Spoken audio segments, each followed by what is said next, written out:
Hi, I'm Chris Plumb, head coach and CEO of Carmel Swim Club.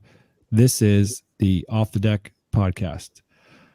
Off the Deck champions Carmel Swim Club's mission, teaching excellence through swimming for life. Carmel Swim Academy will provide an entry point for more children in central Indiana to have access to life-saving programs. It's true. Drowning is the leading cause of injury-related death in children 1 to 4 and the second leading cause of death in children 5 to 9. But there is hope. Participation in formal swimming lessons could mitigate the risk of drowning by 88%. We are compelled to use our expertise in swimming to make our community safer and ensure every child has the opportunity to learn to swim. To learn more, visit www.carmelswimacademy.org. The Off the Deck podcast is also sponsored by Gain Swimming. Gain Swimming is the gold standard in dryland training.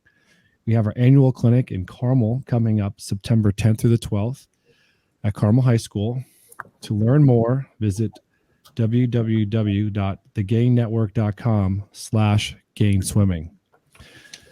Today, I am joined by the one and only Jack Roach. Jack Roach has been involved in swimming. Maybe we won't go too deep into that, but I know from his bio here, he started with Mission Bay Aquatics in 1986 to 1990, working alongside legendary coach Mark Schubert. He's currently working with Tide Swimming in Virginia as a director of coach and athlete development. He's got 35 years of coaching experience. He's been with the national team, with the national junior team. I met Jack when he was the national junior team director, probably, I don't know, maybe 2014, I would say, 15, somewhere in there.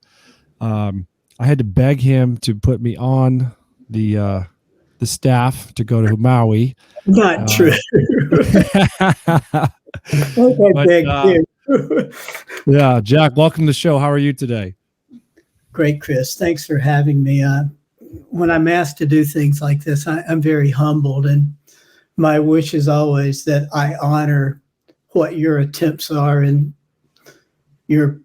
why you're doing this, and can help the best I can.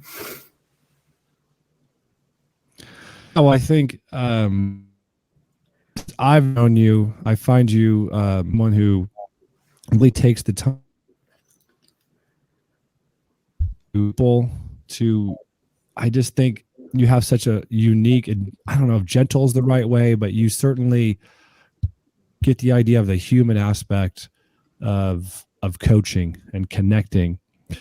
I don't know. Can you talk to us a little bit how and maybe it's different now that you're 35 years of coaching experience, but where does that come from, and what does this sport mean to you in terms of relationships? Because I think that's really what has been most impressive with me, watching you on the pool deck, and everybody knows you, loves you, talks to you, and so I don't know, talk to us about that.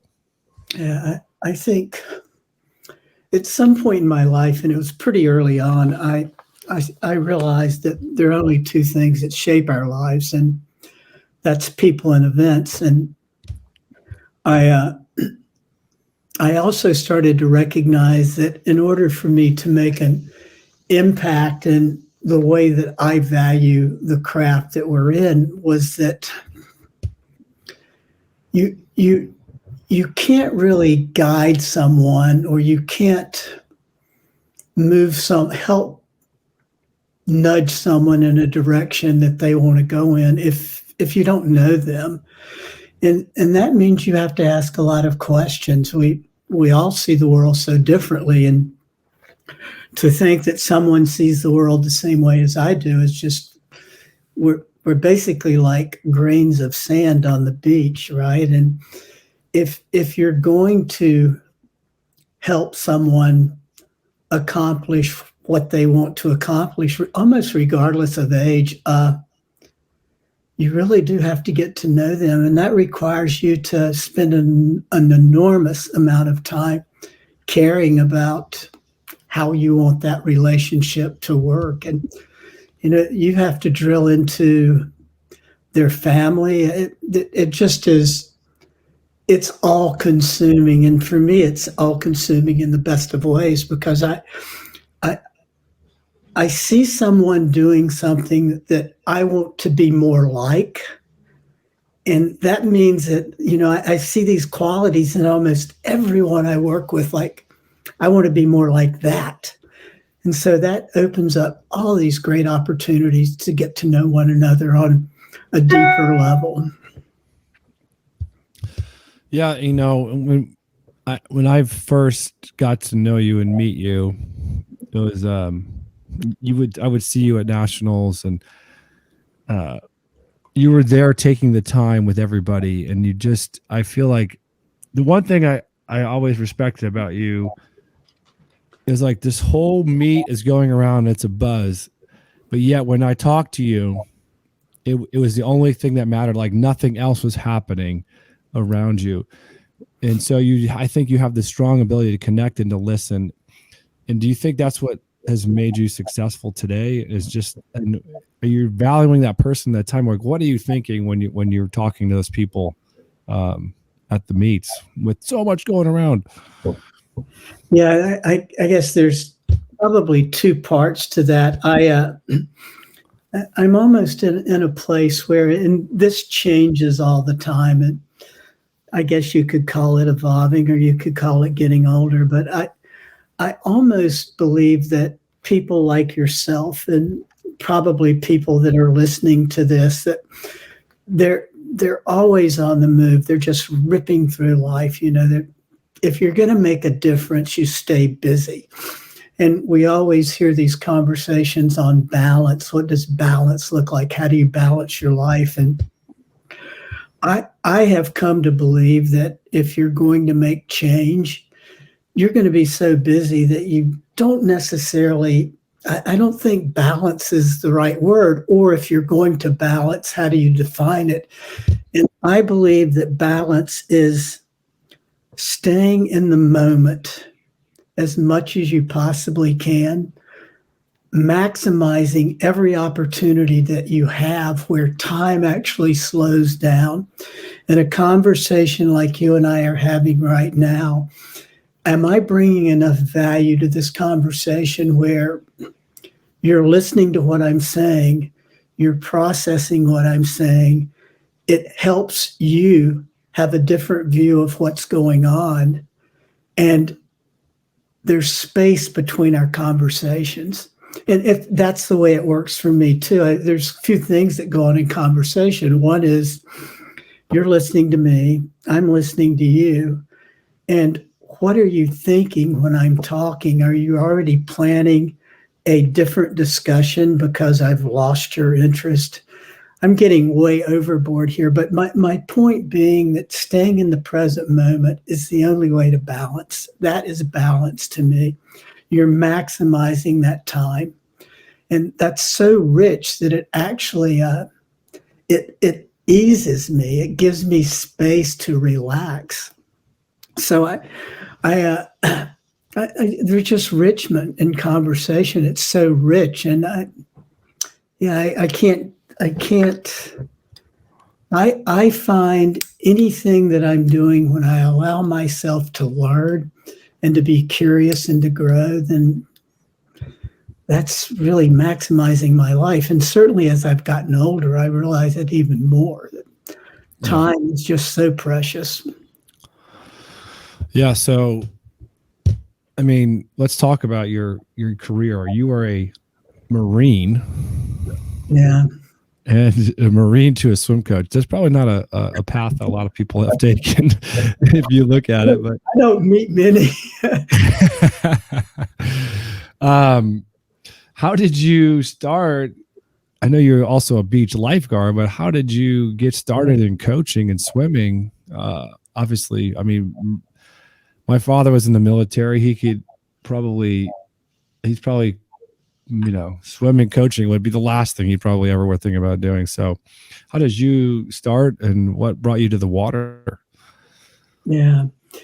I grew up on the coast of North Carolina, and my family, we were all very avid surfers and sailors. My dad kind of brought that into my life. And I was from a very small town in North Carolina, and there wasn't a year-round swim program. But every summer, a coach would come in, and we had a club swim team during the summer. I guess that's typical of a lot of places. And I went. There were 3 in my career as a swimmer from the age of 12 through 18, and every one of them were very instrumental in my development and shaping my life. And back to people and events are the only 2 things that shape our lives. And every one of those coaches that came through, I just grew and learned so much from. I wrestled in high school, and I ran track, and I was much better at wrestling and running track than I was swimming. But the coaches in swimming were the impact. They made they influenced me, and they kind of pulled this curtain back of what athletics could really look like. This is 1955 to 1965, and there wasn't a lot you could, especially only being exposed to swimming in the summer, there wasn't a lot I could learn by reading about it even. And it pulled a curtain back for me, and I thought, this is the lifestyle that I want to live. There were other things that I wanted to do in my life, but I always knew that I was going to be a swim coach, probably from the age of 15. Wow. I feel like I have a similar, I knew I was going to be a swim coach. I pretended like I was going to be a doctor for a few years, but I think deep down below the surface, I knew I was going to be a swim coach. So you started coaching, and then you've kind of coached at all levels. You've coached the club, you've coached in college.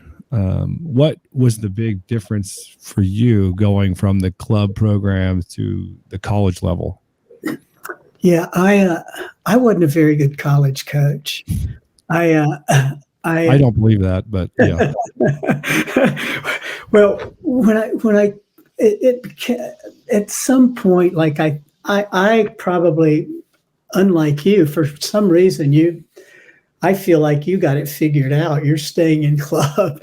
Not that college coaching is bad. College coaching is wonderful, but normally in our careers and as a coach in swimming, you think that the progression should be from club to college, right? That seems to be the appeal or the mainstream of what goes on. And obviously there's reasons for that. There's a little bit more, you have a little more control of your time. You have a little bit, normally the salary's a little bit better, the benefits are better, and you're probably challenged in an intellectual way a little bit differently, and that's appealing as well.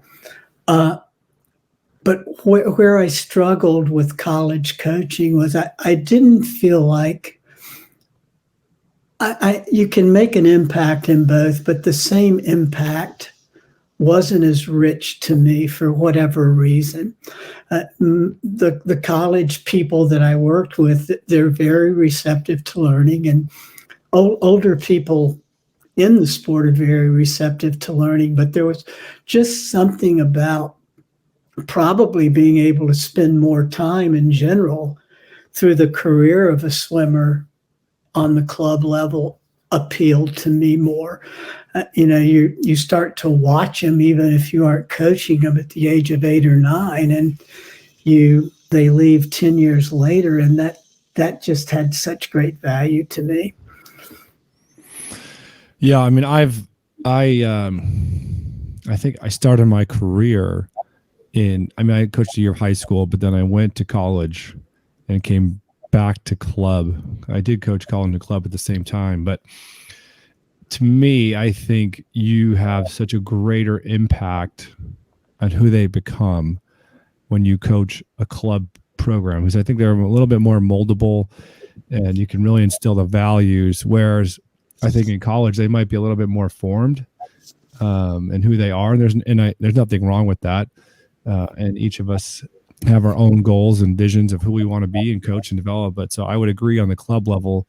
I think as far as who you become, I think the club coach has maybe more of an impact over a broader sense of time. Because like I know we've talked about culture before, but you need to create a culture in a club program, and they're going to be a part of that culture over an extended period of time. So, and you've been all over visiting clubs, what of the clubs that you've seen and been a part of, what do you think makes a swim club successful?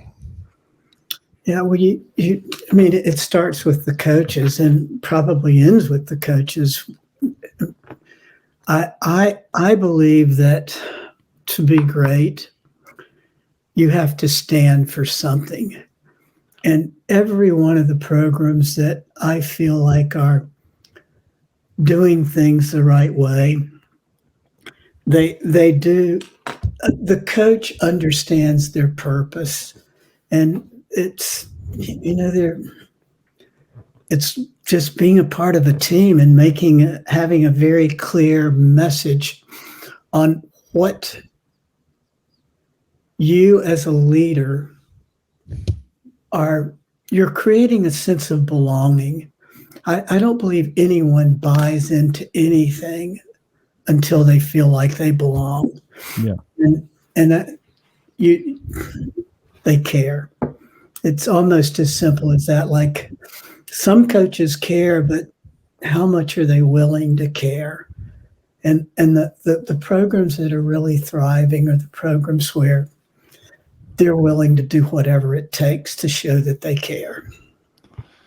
Yeah. I remember doing an interview, and they don't, the simple line is like, they don't care how much you know until they know how much you care, right? And I think at its core, essentially, that's basically what it's about. And I liked what you said about belonging. And do you feel, one thing I felt like when you were the national junior team coach was, here you are, we're taking this collection of teenagers from all across the United States, and then by the end, they felt like, well, I am part of a community and part of a team, and I do belong here. In a matter of, I don't know, it sometimes be 10 days, a week, 3 days even.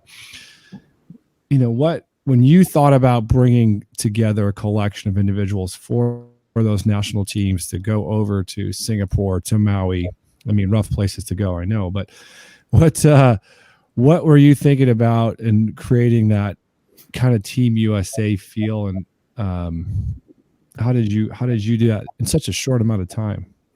Yeah, I don't feel like that was me. I felt like the national team had already established a culture, and it still exists. And I pretty much modeled what I watched the national team do and had been doing for years. That once the national junior team, I was allowed to structure it. I didn't do it any different than the national team. And there's certain words in my mind that I thought, well, if I can help model this and somehow spread this, and you didn't even have to say the words, but in discussions, you look at leadership. That was one word that always stuck out to me, and the definition of that to me was that everyone can be a leader. It doesn't matter how good you are, you can be a leader, and that's just looking around, and if someone needs help, helping them out. So that was one word that always stuck in my mind when I was doing this. And another word was merit.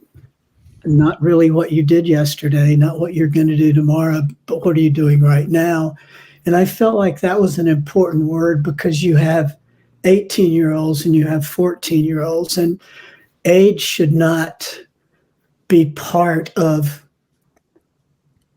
a culture based on someone older than someone that's younger. It's merit. What are you doing right now? And how does that look to everyone else when you're watching it? I think another big part of it was driving performance. And that's not results, but what are you doing in your behavior and actions every day to make a difference in what this group of people what they're trying to do and what they're trying to accomplish. And it's so much more than winning, right? It's like, are you polite? Do you care? Back to belonging. How do you help someone feel like they belong? The other one that just happened and is you like teaching mental toughness. And the best definition I've ever heard on mental toughness is not when everything's going wrong, what's the next most important thing? Like being able to help a young person become unstuck when they're stuck. Yeah. It's really a daunting task, right? But once, like, I do think mental toughness is it's a taught behavior. I think some kids are born with it more than others, but I do think it's a learned behavior that can be shaped. And the difficult part of it is that they almost have to be struggling before you can start to shape it. Yeah. And normally they don't want to hear it when they're struggling. But it is like we know how hard it is to be a swimmer. It's just hard. You are tough to do it. The demands of that. But the mental toughness, for me, my physiology is downstream from my psychology. Like, and I feel like as coaches and as in general in youth sport, I don't think we talk about that enough. We're getting better at it. But I always felt like the mental toughness side of the sport, and now you're becoming more and more aware of it. It's so key, and yet so many people don't know how to define it, much less talk about how to make it better, how to work on it and improve it. And it's such an interesting thing because the body needs movement to stay healthy, and the mind needs stillness. That in itself is a discussion, right? And I feel like the stillness is going to bring the movement into play much more effectively than the movement brings the stillness into play. Yeah, I mean, you're kind of talking to me a little bit about that yin and yang, right? The stillness and the movement. And I think agree in this fast-paced world, we do need to find some still time, some time away from your phone, some meditation to separate. And this to like, I don't know, like your stomach digests things, but do we ever let our brain like digest things, right? And so working through that. And I totally agree on the piece about like finding that place when things do get hard and then having them be resilient, because athletes don't want to listen until things aren't going their way. Now that you're in this role of coach and athlete development, and you're having an athlete who's struggling, or there's a season where things aren't going their way, how do you begin to turn that around for them? Yeah, I think that's an enormous task for a coach. And you could start by looking at the dynamics of a coach swimmer, like ratio number wise. Like one coach is likely coaching 15, 20, 25 kids, right? And I think when someone is struggling, I'm not sure. Let's back up just a little bit. If you and I go out running and we go into this area where there's a lot of gravel, and you get gravel in your shoes and I get gravel in mine, and I look at you and go, "Hey, Chris, I've got to stop and get the gravel out." You may look at me and go, "To heck with you, Jack. I'm fine running with gravel," right? And that's kind of like the mental toughness, right? Some people, like, they got it. Some people are still working on it. And I mention that because there is a lot of difference between the young people. And so you can't treat them all the same. You've got to understand that gravel in this foot or in this shoe means something where it doesn't in someone else. And it's like when people are struggling and when they really start to go downhill, I've never figured out how to bring the pain up to prevent that spiral down. With most of the people who, until they get enough gravel in that shoe, they aren't going to change their behavior. They'll make the same mistake over and over and over again, and you have to wait on it. Mm-hmm. And you see somebody like I sort of like the term self-centered. You hear that term, well, he's self-centered or she's self-centered, and we look at that as a negative term, but it really isn't. If you look at it in our sport, when someone becomes self-centered, they're protecting themselves because they're in pain. And the whole key is, well, how do we recenter them? And that's when you start to pick apart these different things. And I don't believe that a coach or a teacher can give someone confidence. I think only the person that you're talking about can give themselves confidence. And that means that as a coach, you need to set up workouts. You need to set up different ways to allow that person to accomplish what they're unable to accomplish, that's challenging them. And that's a daunting task when you have 20 or 25 people and you're designing a workout. And yet I don't think there's any other way to do it. Yeah, 20, 25 people, 4 lanes. Yeah, how do you do that?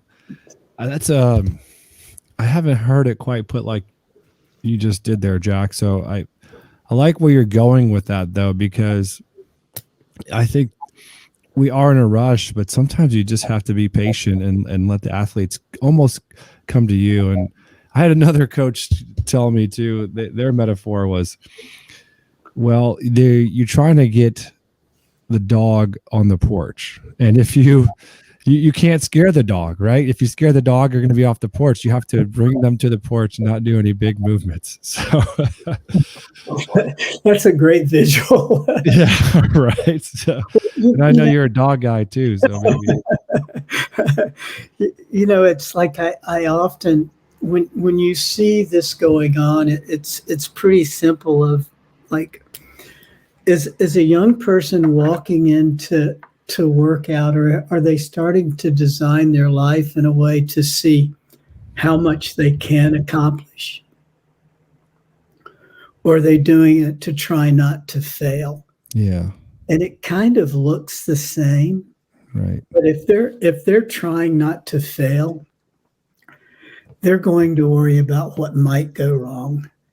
And it just won't work. It won't work for any length of time. There's no consistency in that at all. And when you can have conversations, the minute a swimmer gets out of the water and they haven't done what you and the coach had hoped that they might accomplish, you can probably go back and look at their past X amount of time. And for a while, they've been trying not to fail. And that just brings up so many questions and so much doubt. Yeah. Wow. I think, man, I really want to sit on that. And it's a simple way, but it's so true, right? And I think we just cut right through a lot of the stuff and say, there it is. And we do. And the 2 questions that I don't necessarily have that conversation with them on the pool deck if they've had a bad swim, but I do ask them, I asked them these 2 questions. Were you unwilling to do that, or were you unable? And if you were unwilling, that's a whole different discussion than if you're unable. We can tweak things in a practice that'll maybe change the unable part, right? That's the physical. Yeah. The unwilling, that's a very deep conversation. And it's very hard for a coach to remove themselves from thinking that they were unable.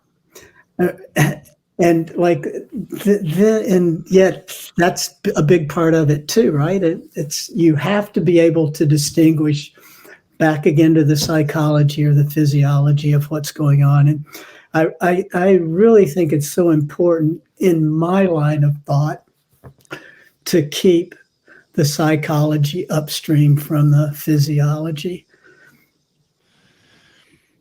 Yeah, and I know I want to tell this story because you won't, but you ran from Colorado Springs to Denver. Was it 60 miles on your 60th birthday? Do I have that right? 65, yeah. 65. Okay. So I think what you're demonstrating there is your own mental toughness and demonstrating. I mean, 65 miles on your 61st birthday. I mean, running 5 miles is a daunting task. How have you stayed so fit? Because I think one thing we haven't talked about here is coaching wellness and health and our sport. I mean, I want to go off on a little tangent here because we talk about it all the time and the importance of mental health and physical health. And yet I show up to swim meets and the hospitality room is like, it's like a junk food store. And I'm like, how are we supposed to stay healthy and treat each other well and take care of our athletes if this is how we respond to swim meets and coaching and food and things like that? But here you are, you ran 65 miles on your 65th birthday, you stay fit, you're active. How have you managed to do that and coach in this kind of environment? What have you thought about to get there? Yeah, I honestly, I think so much of it's luck. It's back to people and events that have shaped your life. And there are two things that really impacted me while I was in the military. I was wounded and spent some time in a VA hospital. And at a very young age, I realized the importance of or the value of my health. You spend 6 months in a bed and you start. I believe that you start to think about that. It's the way that it impacted me. And I think another part was in reflection, looking back at people that I knew that didn't make it through the Vietnam War. I started to ask myself, how can I live my life and honor that? And I started to believe that I was living on borrowed time. And there was a sense of urgency to that. At the same time, it was like, okay, if that's the case, I started to understand the quickness of life at a pretty young age. And all of a sudden, those things mattered to me, the quality in which I live my life and the value that I bring to people. It's based on my physical and mental ability to function, because I'm not at my best otherwise. It's back to movement and stillness. And we're in this wonderful time where it's available to everyone. You can learn about diet. You can learn about nutrition. We're watching a movement where the body and mind are coming together, and there's a sense of understanding of it. And I would encourage everyone to pursue that. I know that you do, and in that podcast we had, the way that you set up your day, it was just so impressive to me. And we have to take care of ourselves if we're going to be expected to take care of other people and function in a way where we're making sound decisions to help shape these young people's lives. Yeah, it becomes very difficult to take care of others if you don't first take care of yourself. And I think you can do it. Yeah, you can't pour from an empty cup. I've heard that, and I am a wholehearted believer in that. And I think too, as leaders of our communities, you must embody what you say, right? And I think you lose credibility if you don't. So the health and wellness and movement, and you talk about the brain and stillness, but I just learned recently how so much of our brain and its power and space is made for movement, right? So we're built to move. Our space in our brain is to move. And so going on walks and staying movement and staying active, I think, is going to keep us healthier longer. And it's why we swim, because it is a sport you can do for a long time. And you've managed to be able to run. I know a lot of people have trouble with that with their body, but staying fit, staying healthy, staying active, I think can allow you, still to contribute to our sport and bring that value. I agree, Chris. And, everyone can go out and walk, and you can get better at that. And exercise outside, for me, it is a practice of meditation. And there's so many studies now on being in the sunlight, having peripheral vision of what's going on around you outdoors. It is a mindful practice. I love it, Jack. This has been great. We're gonna finish on a little bit lighter mode here, if you don't mind. So I'm gonna ask you some quick questions here. They're fun. They can be light or go deep as you want. So, if you could do a social kick with anybody at any time in the world, who would you do it with? Living or dying? Yeah, it doesn't matter. You can choose. Goodness gracious. I think Muhammad Ali. Okay. I was fascinated with him and his career, and I was certainly fascinated with his retirement and the way that he approached old age and death. Your coaching workout or you're out of practice, what song would you least like to pop up and hear?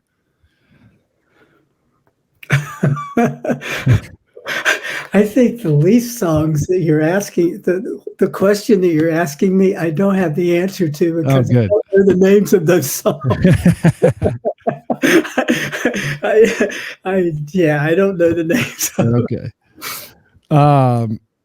I would say on your playlist, what would be your top 3 songs you would like to hear on your workout? I'm a real big Van Morrison fan, and then I'm into like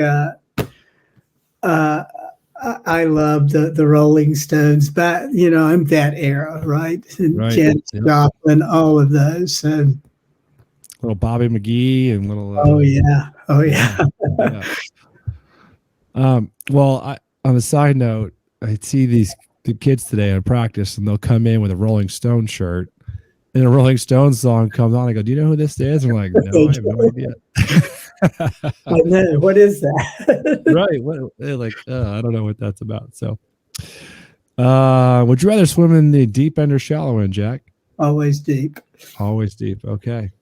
I'm an ocean guy. I know, right? Yeah. What would be your perfect IM order?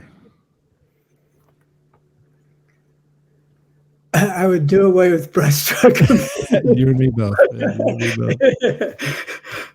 That's probably everyone's answer. That's not a breaststroke. Not a breaststroker, right? Or I think a lot of people, I say I put it first. That way I can maximize that pull out. Game over. Right. Would you rather swim in a lane that is too cold or too warm, or a pool that's too cold or too warm? Too cold. Okay. And are you going first or last in the lane, Jack? I think I know the answer, but first. I love it. Yeah. Jack, I appreciate you taking the time this morning. Anything you would like to say or add before we finish up? There's, I would encourage everyone, it's so important for me to hope that people start to understand their purpose in life. I just don't think you can put enough emphasis and time on that. And it requires you to do a lot of hard, lonely work. But I don't think there's any way to come up with that purpose without doing that. And I have these talks, like I did it in the ISL, and I thought, well, this is really stretching it, Jack. You're talking to a group of 25 to 35-year-old people, and you're trying to encourage them to come up with a purpose. And I really sort of laid myself out there. And I wondered what kind of impact it would get. I do it with younger people, and I feel very comfortable doing it with them, although I'm not sure they're old enough to do it.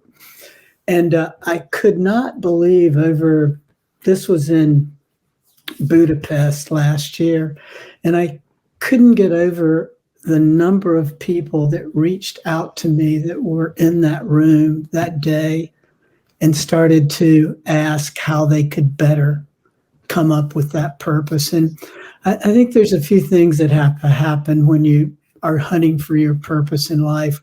One, it has to have meaning that's bigger than you. The other one is that every day you can just remind yourself when you get up, okay, this is my purpose. And then giving yourself permission for that to change. I think that if you start to do that, and it, like every day is an opportunity to co-create a masterpiece. Boom. It's something that you wake up and you start to work on and do. And it will allow you to, when your framework starts to collapse, an athlete, when they start to question themselves, if they can go to their purpose, you can scramble and put that framework back together so quickly that it just allows you to reach your full potential. Wow, Jack. I mean, this is going to take me some time, but I love talking with you today. This has been, I hope all the young coaches out there, and it doesn't have to be coaches and swimmers, but take this advice to heart. You've been around, you've seen a lot, you've been involved in the sport for so long. You're just a mentor for so many people. And I really appreciate you taking the time today to share your insight. Well, Chris, I'm always a better person when I'm around you. And I sincerely mean that. I've admired you for years and greatly appreciate what you bring to our craft. Thank you. All right.